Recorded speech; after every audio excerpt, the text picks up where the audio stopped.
ਵਾਹਿਗੁਰੂ ਜੀ ਕਾ ਖਾਲਸਾ ਵਾਹਿਗੁਰੂ ਜੀ ਕੀ ਫਤਿਹ। ਮੈਂ ਤੁਹਾਡੀ ਹੋਸਟ ਨੀਮ ਕੌਰ ਤੇ ਮੈਂ ਟੀਵੀ 84 ਦੇ ਸਾਰੇ ਦਰਸ਼ਕਾਂ ਦਾ ਹਾਰਦਿਕ ਸਵਾਗਤ ਕਰਦੀ ਹਾਂ ਪ੍ਰੋਗਰਾਮ ਸੱਚ ਸੱਚ ਵਿੱਚ।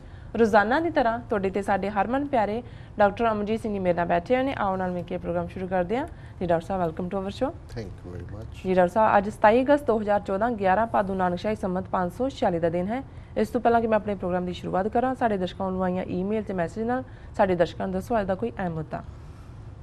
ਦੇਖੋ, ਪੂਰਬ ਦੇ ਫਲਸਫੇ 'ਚ ਔਰ ख़ास तौर ਤੇ ਹਿੰਦੂ ਫਲਸਫੇ 'ਚ ਵੀ ਮਨੁੱਖਾ ਜੂਨ ਬੜੀ ਉੱਤਮ ਜੂਨ 84 ਲੱਖ ਜੂਨਾਂ ਤੋਂ ਬਾਅਦ ਮਿਲੀ ਜੂਨ, ਇਸ ਕਿਸਮ ਦਾ ਬੜਾ ਫਲਸਫਾਨਾ ਜਿਹੜਾ ਵਿਚਾਰ ਐਗਜ਼ਿਸਟ ਕਰਦਾ ਜੀ। ਪਰ ਜੇ ਤੁਸੀਂ ਭਾਰਤ ਦੇ ਨਕਸ਼ੇ 'ਚ 1 ਬਿਲੀਅਨ 300 ਮਿਲੀਅਨ ਲੋਕਾਂ ਦਾ ਕੁੱਲ ਮਿਲਾ ਕੇ ਹਾਲ ਦੇਖੋ, ਉਹਨਾਂ ਦਾ ਸਿਸਟਮ ਬੇਸ਼ੱਕ ਉਹ ਐਜੂਕੇਸ਼ਨ ਦਾ ਹੈ, ਬੇਸ਼ੱਕ ਹੈਲਥ ਦਾ ਹੈ, ਜਿਨ੍ਹਾਂ ਮਹਿਕਮਿਆਂ ਦੇ ਵਿੱਚ ਬੰਦਾ ਆਸ ਕਰਦਾ ਹੈ ਕਿ ਘੱਟੋ ਘੱਟ ਦਇਆ ਜਾਂ ਕੰਪੈਸ਼ਨ ਇਸ ਦੀ ਕੋਈ ਥਾਂ ਹੋਏਗੀ ਜੀ। ਇਹ ਉਹ ਧਰਤੀ ਜਿੱਥੇ ਬੁੱਧ ਵਰਗਾ ਉਹ ਮਹਾਨ ਇਨਸਾਨ ਲਗਭਗ 2500 ਸਾਲ ਪਹਿਲਾਂ ਪੈਦਾ ਹੋਇਆ, ਜਿਸ ਨੇ ਅਹਿੰਸਾ ਜਾਂ ਈਵਨ ਪਸ਼ੂਆਂ ਦੇ ਉੱਤੇ ਵੀ ਦਇਆ ਕਰਨ ਦੀ ਗੱਲ ਜਿਹੜੀ ਹੈ ਕੀਤੀ, ਉਹਦਾ ਫਲਸਫਾ ਅੱਜ ਵੀ ਦੁਨੀਆ ਦੇ ਵਿੱਚ ਮਕਬੂਲ ਹੈ ਜੀ। ਪਰ ਕੁੱਲ ਮਿਲਾ ਕੇ ਜਦੋਂ ਤੁਸੀਂ ਹਿੰਦੂਤਵਾ ਦਾ ਪ੍ਰਭਾਵ ਉਸ ਸਮਾਜ 'ਤੇ ਜਾਂ ਉਹਦੀ ਸੋਚ ਜਾਂ ਉਹਨਾਂ ਦੇ ਰਹਿਣ ਸਹਿਣ ਜਾਂ ਉਹਨਾਂ ਦੇ ਜੀਵਨ ਸ਼ੈਲੀ 'ਤੇ ਦੇਖਦੇ ਹੋ ਤੇ ਫਿਰ ਖਿਆਲ ਇਸ ਪਾਸੇ ਹੀ ਜਾਂਦਾ ਹੈ, ਜਦੋਂ ਗੁਰੂ ਨਾਨਕ ਸਾਹਿਬ ਨੇ ਫਰਮਾਇਆ ਸੀ ਕਿ ਮੱਥੇ ਟਿੱਕਾ ਤੇੜ ਧੋਤੀ ਕਖਾਈ, ਹੱਥ ਛੁਰੀ ਜਗਤ ਕਸਾਈ, ਕਿ ਮੱਥੇ ਤੇ ਟਿੱਕਾ ਤੇੜ ਧੋਤੀ ਇਹ ਉਸ ਬ੍ਰਾਹਮਣਵਾਦ ਵਿਚਾਰਧਾਰਾ ਦੇ ਚਿੰਨ੍ਹ ਨੇ, ਟਿੱਕਾ ਤੇ ਧੋਤੀ। ਤੇ ਗੁਰੂ ਸਾਹਿਬ ਨੇ ਫਰਮਾਇਆ ਕਿ ਹੱਥ ਛੁਰੀ ਜਗਤ ਕਸਾਈ, ਇਹਨਾਂ ਦੇ ਹੱਥ ਦੇ ਵਿੱਚ ਛੁਰੀ ਹੈ, ਇਸ ਸੋਚ ਵਾਲਿਆਂ ਦੇ, ਇਹ ਜਗਤ ਦੇ ਕਸਾਈ ਨੇ, ਬੁਚਰ ਆਫ ਦਾ ਵਰਲਡ ਜੀ। ਅੱਜ 67 ਸਾਲ ਦੇ ਵਿੱਚ ਪੰਜਾਬ ਦਾ ਸੂਬਾ ਜਿਹੜਾ ਕਿ ਭਾਰਤੀ ਕਬਜ਼ੇ ਥੱਲੇ ਹੈ, 47 ਦੇ ਦੌਰ 'ਚ ਕਿਵੇਂ ਧੋਖੇ ਦੇ ਨਾਲ ਇਹਨਾਂ ਨੇ ਸਿੱਖ ਕੌਮ ਦੀ ਲੀਡਰਸ਼ਿਪ ਨੂੰ, ਨਾਅਹਿਲ ਲੀਡਰਸ਼ਿਪ ਨੂੰ ਘੇਰਿਆ, ਸਾਡੀ ਕਿਸਮਤ ਇਹਨਾਂ ਦੇ ਨਾਲ ਜੁੜ ਗਈ। ਔਰ ਅੱਜ ਕਿਵੇਂ ਉਸ ਪੰਜਾਬ ਸਟੇਟ ਦੇ ਵਿੱਚ ਪਿਛਲੇ 30 ਸਾਲਾਂ ਦੀ ਕਹਾਣੀ ਤਾਂ ਅਕਸਰ ਅਸੀਂ ਸੁਣਾਉਂਦੇ ਜੀ ਕਿ ਕਿਵੇਂ ਇੱਕ ਤੋਂ ਬਾਅਦ ਇੱਕ ਨਸਲਕੁਸ਼ੀ ਹੋਈ, ਕਿਵੇਂ ਹਜ਼ਾਰਾਂ ਨੌਜਵਾਨ ਆਪਣੇ ਮਾਵਾਂ ਦੇ ਇਕਲੌਤੇ ਪੁੱਤਰ ਬਹੁਤ ਸਾਰੇ ਅਣਪਛਾਤੀਆਂ ਲਾਸ਼ਾਂ ਬਣਾ ਦਿੱਤੇ ਗਏ।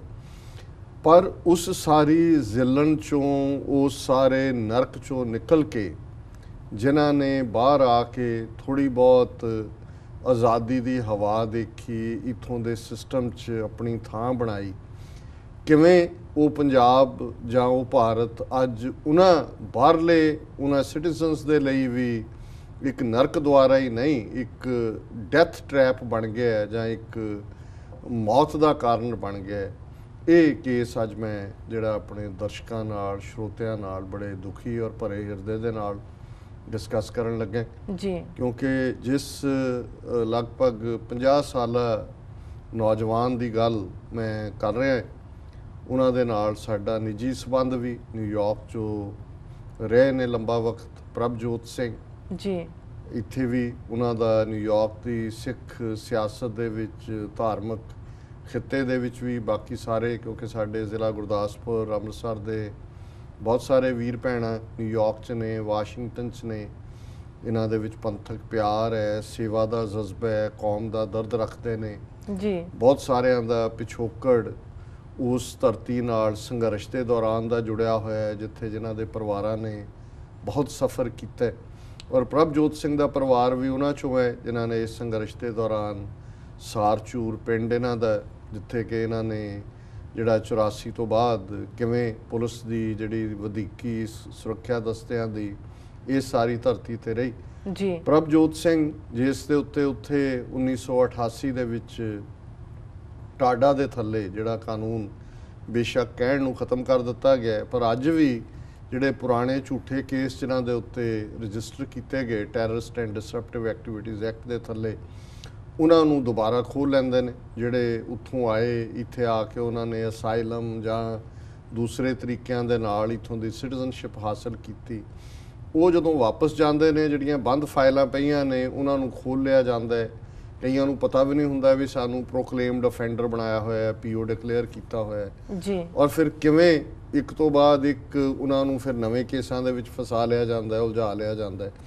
ਪਰ ਇਹ ਪ੍ਰਭਜੋਤ ਸਿੰਘ ਦਾ ਕੇਸ ਮੈਂ ਸਮਝਦਾ ਹਾਂ ਵੀ ਅੱਜ ਦੇ ਇਸ ਪੀਰੀਅਡ ਦੇ ਵਿੱਚ ਸਾਡੇ ਲਈ ਉਹ ਕੇਸ ਬਣ ਗਏ ਜਿਹਦੇ ਆਧਾਰ ਦੇ ਉੱਤੇ ਅਸੀਂ ਸ਼ਾਇਦ ਜੇ ਕੁਝ ਕੰਮ ਕਰੀਏ, ਮਿਹਨਤ ਕਰੀਏ, ਇਹਨੂੰ ਪ੍ਰੋਪੇਗੇਟ ਕਰੀਏ ਤੇ ਭਵਿੱਖ ਦੇ ਵਿੱਚ ਬਹੁਤ ਸਾਰੀਆਂ ਜ਼ਿੰਦਗੀਆਂ ਨੂੰ ਸੇਫ ਕੀਤਾ ਜਾ ਸਕੇ ਜਾਂ ਉਹਨਾਂ ਨੂੰ ਸੁਰੱਖਿਅਤ ਕੀਤਾ ਜਾ ਸਕੇ। ਜੀ 1988 ਚ ਜਦੋਂ ਇਹਨਾਂ ਦੇ ਉੱਤੇ ਟਾਡਾ ਕੇਸ ਬਣਿਆ, ਇਹਨਾਂ ਨੂੰ ਜਿਹੜਾ ਹਾਈ ਸਿਕਿਉਰਿਟੀ ਜੇਲ੍ਹ ਨਾਭਾ ਦੇ ਵਿੱਚ ਜਾਂ ਸੰਗਰੂਰ ਦੇ ਵਿੱਚ ਭੇਜਿਆ ਗਿਆ। ਕੁਝ ਮਹੀਨਿਆਂ ਬਾਅਦ 6-7 ਮਹੀਨੇ ਬਾਅਦ ਜੱਜ ਨੇ, ਕਿਉਂਕਿ ਕੋਈ ਪੁਲਿਸ ਦਾ ਜਾਂ ਦੂਜੇ ਸਬੂਤ ਵੀ ਨਹੀਂ ਸੀ ਜਾਂ ਉਹਨਾਂ ਨੇ ਪ੍ਰੋਪਰ ਪੈਰਵਾਈ ਨਹੀਂ ਕੀਤੀ, ਉਹਨਾਂ ਨੇ ਡਿਸਚਾਰਜ ਕਰਕੇ ਇਹਨਾਂ ਨੂੰ ਛੱਡ ਦਿੱਤਾ। ਇਹ ਅਮਰੀਕਾ ਪਹੁੰਚ ਗਏ ਜੀ, ਇੱਥੇ ਆ ਕੇ ਸਿਟੀਜ਼ਨ ਬਣੇ ਔਰ ਸਿਟੀਜ਼ਨ ਬਣਨ ਤੋਂ ਬਾਅਦ 1995 ਦੇ ਵਿੱਚ ਇਹ ਆਪਣੇ ਬੇਟੇ ਦੇ ਨਾਲ ਵਾਪਸ ਗਏ।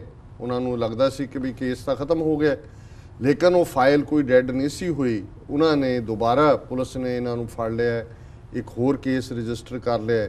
ਉਹਦੇ 'ਚ ਵੀ ਕੁਝ ਹਫ਼ਤੇ ਬਾਅਦ ਇਹਨਾਂ ਦੀ ਜ਼ਮਾਨਤ ਹੋ ਗਈ ਔਰ ਇਹ ਬਾਹਰ ਆਏ। ਫਿਰ ਇਹਨਾਂ ਨੇ ਕੋਸ਼ਿਸ਼ ਕੀਤੀ ਕਿ ਵੀ ਕੇਸ ਦੇ ਵਿੱਚ ਤਾਂ ਕੁਝ ਵੀ ਨਹੀਂ ਸੀ ਜੀ, ਕਿ ਵੀ ਸੈਸ਼ਨ ਤੋਂ, ਹਾਈ ਕੋਰਟ ਤੋਂ ਜ਼ਮਾਨਤ ਹੋਏ ਨਹੀਂ ਹੋਏ। ਲੇਕਿਨ ਸਮਹਾਉ 27 ਨਵੰਬਰ 2013 ਤੋਂ, ਕਿਉਂਕਿ ਨਵੰਬਰ ਦੇ ਹੀ ਪਹਿਲੇ ਹਫ਼ਤੇ ਦੇ ਕਰੀਬ ਉਹ ਵਾਪਸ ਗਏ।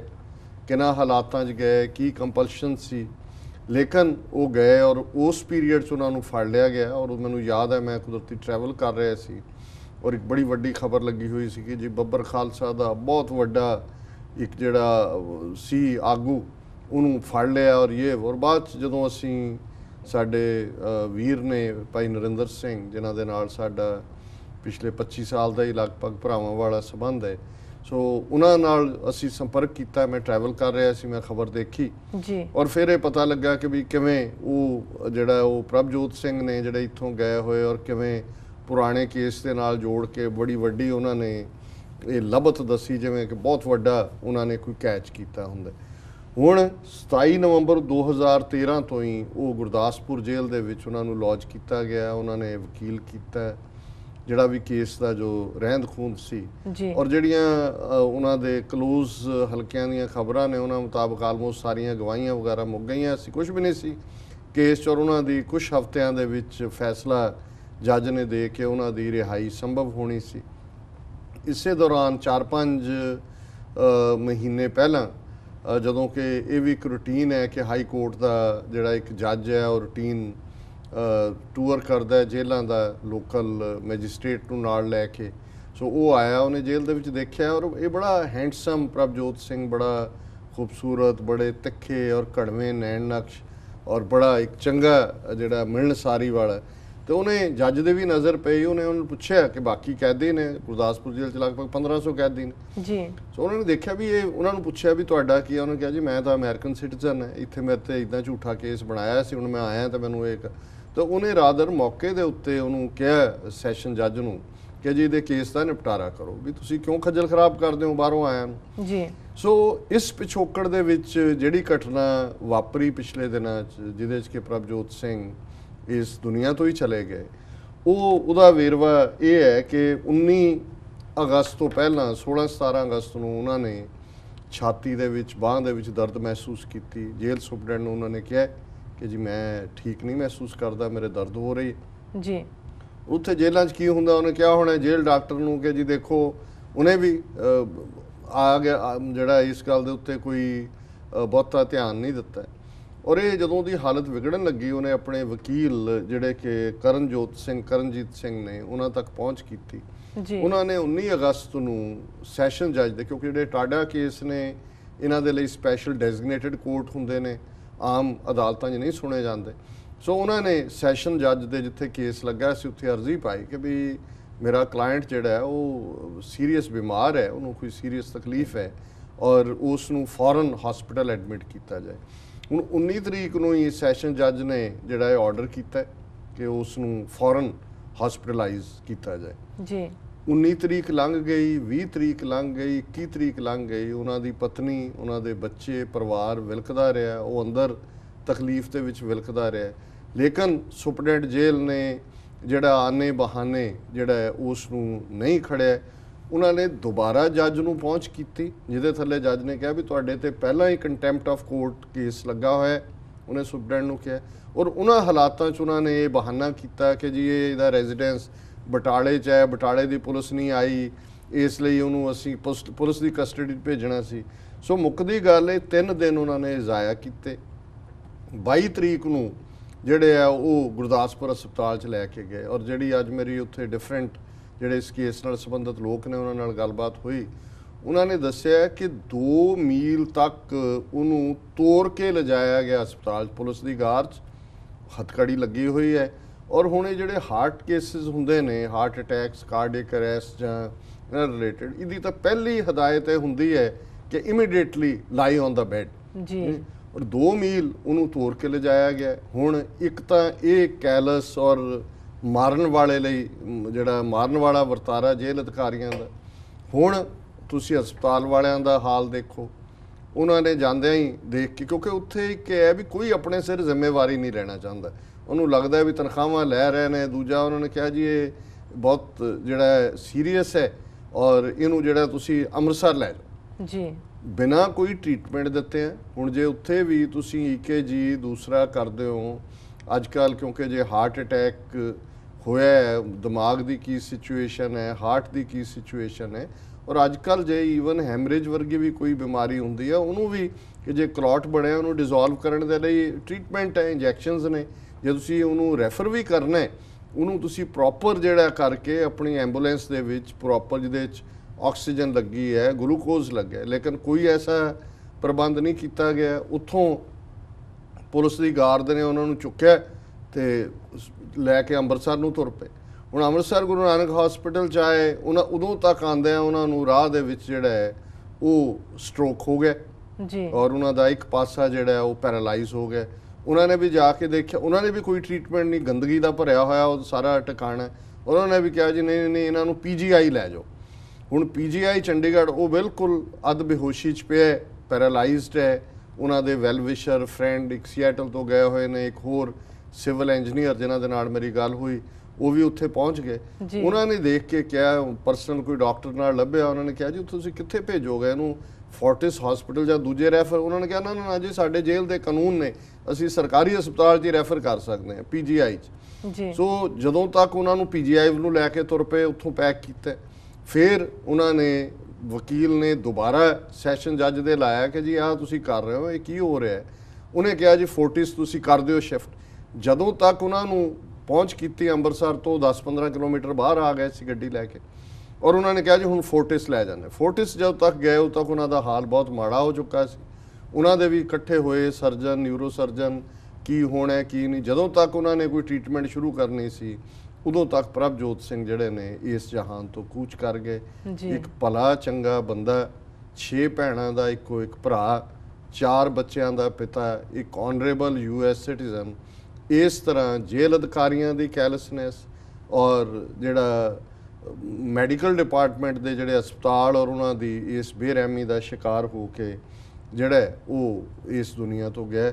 ਅਸੀਂ ਸਮਝਦੇ ਹਾਂ ਵੀ ਇਹ ਇੰਨਾ ਦਰਦਨਾਕ ਕੇਸ ਹੈ ਔਰ ਇੰਨਾ ਜ਼ਾਲਮਾਨਾ ਕੇਸ ਹੈ। ਇਸ ਮੁੱਦੇ ਦੇ ਉੱਤੇ ਅਸੀਂ ਆਉਣ ਵਾਲੇ ਦਿਨਾਂ 'ਚ ਵੀ ਫੋਕਸ ਕਰਾਂਗੇ।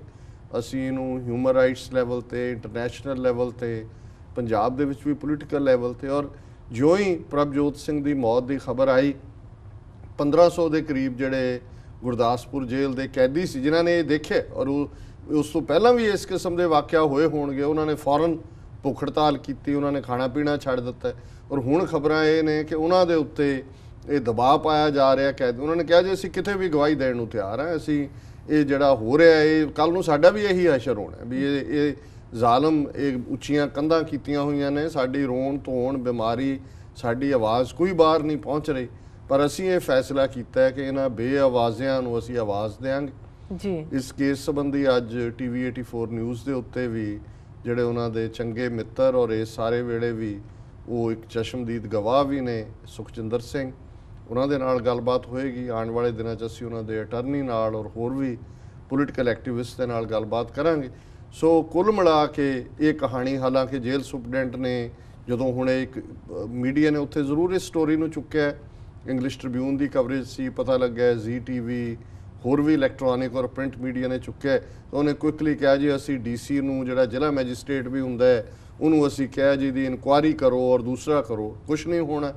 ਅਸੀਂ ਸਮਝਦੇ ਹਾਂ ਵੀ ਇਹ ਮਰਨ ਵਾਲਾ ਪ੍ਰਭਜੋਤ ਸਿੰਘ US ਸਿਟੀਜ਼ਨ ਸੀ, ਇਹਨੂੰ ਸਰਕਾਰੀ ਲੈਵਲ ਤੇ ਵੀ ਉੱਥੇ ਹਿਊਮਨ ਰਾਈਟਸ ਲੈਵਲ ਤੇ ਵੀ ਇਹ ਮਰਡਰ ਹੈ ਔਰ ਇਸ ਮਰਡਰ ਦੇ ਲਈ ਜੇਲ੍ਹ ਸੁਪਰਡੈਂਟ ਜਿਹੜੇ ਕੰਸਰਨਡ ਇਹਨਾਂ ਦੇ ਹੋਰ ਮੈਡੀਕਲ ਅਮਲਾ ਫੈਲ ਹੈ ਉਹ ਜ਼ਿੰਮੇਵਾਰ ਨੇ। ਸੋ ਅਸੀਂ ਜਿੱਥੇ ਵੀਰ ਪ੍ਰਭਜੋਤ ਸਿੰਘ ਦੇ ਪਰਿਵਾਰ ਦੇ ਨਾਲ ਹਮਦਰਦੀ ਕਰਦੇ ਹਾਂ, ਉਹਨਾਂ ਦੇ ਜਿੰਨੇ ਵੈਲ ਵਿਸ਼ਰ ਐਡਮਾਇਰਰ ਉਹਨਾਂ ਦੇ ਚਾਰ ਚਫੇਰੇ ਉਹਨਾਂ ਨਾਲ ਵੀ ਅਸੀਂ ਅਦਰ ਦੈਨ ਸਿੰਪਥੀ ਦੇ ਸ਼ਬਦਾਂ ਦੇ ਕੁਝ ਕਹਿ ਤਾਂ ਨਹੀਂ ਸਕਦੇ, ਪਰ ਜਿੰਨੇ ਕੁ ਸਾਡੇ ਕੋਲ ਸਾਧਨ ਨੇ ਮੀਡੀਆ ਰਾਹੀਂ ਅਸੀਂ ਇਸ ਕੇਸ ਨੂੰ ਜਿਹੜਾ ਇੰਟਰਨੈਸ਼ਨਲਾਈਜ਼ ਕਰਾਂਗੇ। ਸੋ ਆਉਣ ਵਾਲੇ ਦਿਨਾਂ 'ਚ ਅਸੀਂ ਸਗੋਂ ਚਾਹਾਂਗੇ ਕਿ ਹੋਰ ਵੀ ਜਿਹੜੇ ਸਾਡੇ ਦਰਸ਼ਕ ਜਾਂ ਸਰੋਤੇ ਜਿਨ੍ਹਾਂ ਦੀ ਜਾਣ ਪਛਾਣ ਵਾਲਿਆਂ ਦੇ ਨਾਲ ਉੱਥੇ ਇਸ ਕਿਸਮ ਦਾ ਕੋਈ ਵਰਤਾਰਾ ਹੁੰਦਾ ਹੈ ਜਾਂ ਹੋ ਰਿਹਾ ਜਾਂ ਹੋਇਆ, ਜੇ ਉਹ ਵੀ ਸਾਡੇ ਤੱਕ ਪਹੁੰਚ ਕਰਨ ਤੇ ਇਸ ਨੂੰ ਅਸੀਂ ਕਦੇ ਭਵਿੱਖ 'ਚ ਆਉਣ ਵਾਲੇ ਪੀਰੀਅਡ 'ਚ ਕੋਈ ਕਲਾਸ ਕੇਸ ਸੂਟ ਵੀ ਬਣਾ ਸਕਦੇ ਹਾਂ। ਜੇ ਇੱਕ ਅਮਰੀਕਾ ਵਰਗੇ ਦੇਸ਼ ਦੇ ਸ਼ਹਿਰੀ ਦੇ ਨਾਲ ਇਹ ਹੋ ਸਕਦਾ ਹੈ ਤੇ ਉੱਥੇ ਆਮ ਜਿਹੜੇ ਨੇ ਪਹਿਲਾਂ ਹਜ਼ਾਰਾਂ ਅਣਪਛਾਤੀਆਂ ਲਾਸ਼ਾਂ ਬਣਾ ਦਿੱਤੇ ਨੇ, ਬਾਕੀ ਜੇਲ੍ਹਾਂ ਦੇ ਵਿੱਚ ਤੂੜੇ ਹੋਏ ਨੇ, ਤੁੰਨੇ ਹੋਏ ਨੇ, ਕੋਈ ਅਪੀਲ ਵਕੀਲ ਦਲੀਲ ਨਹੀਂ ਔਰ ਜੇਲ੍ਹਾਂ ਦੇ ਵਿੱਚ ਰੱਖ ਕੇ ਇੱਕ ਪਾਸੇ ਡਰੱਗਸ ਜੇਲ੍ਹਾਂ ਦੇ ਵਿੱਚ ਇਸ ਲੈਵਲ ਤੇ ਸਪਲਾਈ ਕੀਤੀਆਂ ਜਾਂਦੀਆਂ, ਅੱਧੇ ਡਰੱਗੀ ਬਣਾ ਦਿੱਤੇ ਨੇ, ਜਿਹੜੇ ਨਹੀਂ ਨੇ ਉਹ ਮੈਂਟਲ ਟਾਰਚਰ ਚੋਂ ਲੰਘ ਕੇ ਮੈਂਟਲੀ ਸਿਕ ਹੋਏ ਹੋਣਗੇ ਤੇ ਜਿਹੜੇ ਅਦਰਵਾਈਜ਼ ਕੋਈ ਥੋੜੇ ਬਹੁਤ ਚੰਗੇ ਘਰਾਂ ਦੇ ਨੇ ਜਾਂ ਜਿਹੜੇ ਉਹਨਾਂ ਬਾਕੀ ਜਿਹੜੀਆਂ ਇਲਤਾਂ ਨੇ ਉਹਨਾਂ ਤੋਂ ਬਚੇ ਹੋਏ ਨੇ ਉਹਨਾਂ ਨੂੰ ਇਹ ਇਸ ਤਰੀਕੇ ਦੇ ਨਾਲ ਇਹਨਾਂ ਦਾ ਮਰਡਰ ਕਰ ਰਹੇ ਨੇ।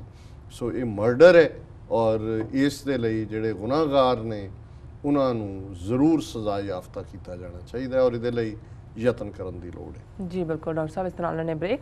ਵੀਅਰਸ ਤੁਸੀਂ ਨਾਲ ਇਸ ਤਰ੍ਹਾਂ ਬਣੇ ਰਹੋ, ਮਿਲਦੇ ਹਾਂ ਕਮਰਸ਼ੀਅਲ ਬ੍ਰੇਕ ਤੋਂ ਬਾਅਦ।